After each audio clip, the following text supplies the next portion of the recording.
What makes this very special for me, just to be reading this story, is that thanks to Mr. Naveen Kishore of the marvelous Seagull Publications, I was fortunate enough to meet Mahasweta Devi some years ago in Calcutta, and I was so overwhelmed in her presence that I don't really remember what we spoke about.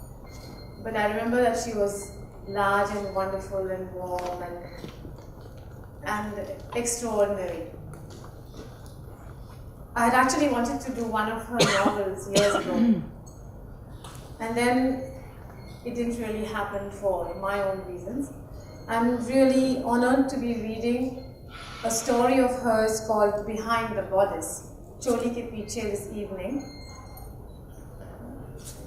And I'll try my best to do justice to it. So here goes.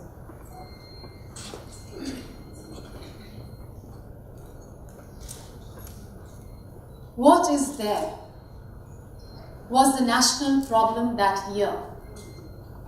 When it became a national issue, the other fuck-ups of the time, for example, crop failure, earthquake, everywhere clashes between so-called terrorists and state power, and therefore killings, the beheading of a young man and woman in Haryana for the crime of marrying out of caste, the unreasonable demands of Medha Patkar and others around the Narmada Dam, hundreds of rape, murder, lock-up, torture, etc. non-issues, which by natural law approached but failed to reach highlighting in the newspapers, all this remained non-issues. Much more important than this was Choli ke Pichhey, Behind the Bodice. That issues will and do trample upon non-issues in the life of the nation, this is the rule. That is why what is there becomes so important. Proof that India's spirit is not only sealed in slumber, it can wake as needed. Thus, everyone got busy to find out what was there. National media, censor board, liberated anti-bra girls, many associations, organizations on the state level, etc., etc., cable TV channels, green eye-shaded lady Votarians associations, all the religious groups, and politicians. Watching cassettes of Khalnayak under cover became the norm of the day. Only upon seeing the nation busy with thoughts of this description did well-wishers create explosions in Bombay and Calcutta in order to bring the nation's brain home. And thus India suddenly discovered that behind the bodice was the Middle East. This discovery was yet another explosion. Because the edifice crumbled, it was suddenly known that it is the Middle East that controls the putting on and taking off of bodices and subsequent hanky-panky, etc. So thank you very much, Mita, for that wonderful reading. And as we were discussing earlier, we do hope to see more of you here at the Habitat Center. I would also like to thank Naveen Kishore and Seagull for the wonderful partnership that we've been able to strike together. And we have a film after this. We have the director of the film here. So may I request Naveen to come up and introduce the... Oh, here you are. Thank you.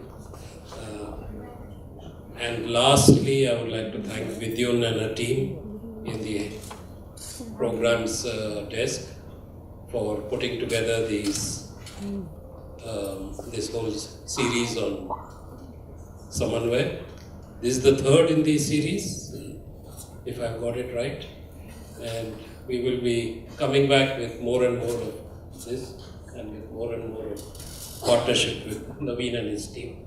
So over to you now, Naveen. Thank you so much. In particular, thank you for Habitat Center's support.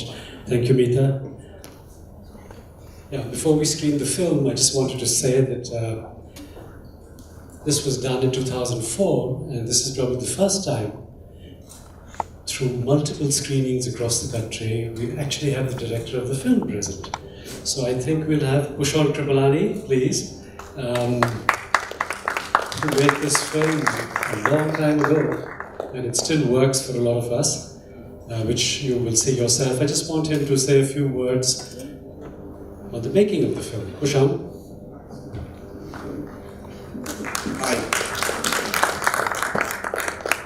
Hi, thanks for coming tonight. A few words on the making of the film. Hypotenuse, difficult, weird. I'll stop making jokes immediately. Clearly a tough room. But this started when I was interning with Naveen for about a summer in Seagull. And I read a series of conversations that he'd had with Mahasweta Devi. There were transcripts on his table, and he said, "Well, take a look at this," and I did. And it seemed to be about many things. It seemed to be about the craft of writing, which always fascinates me.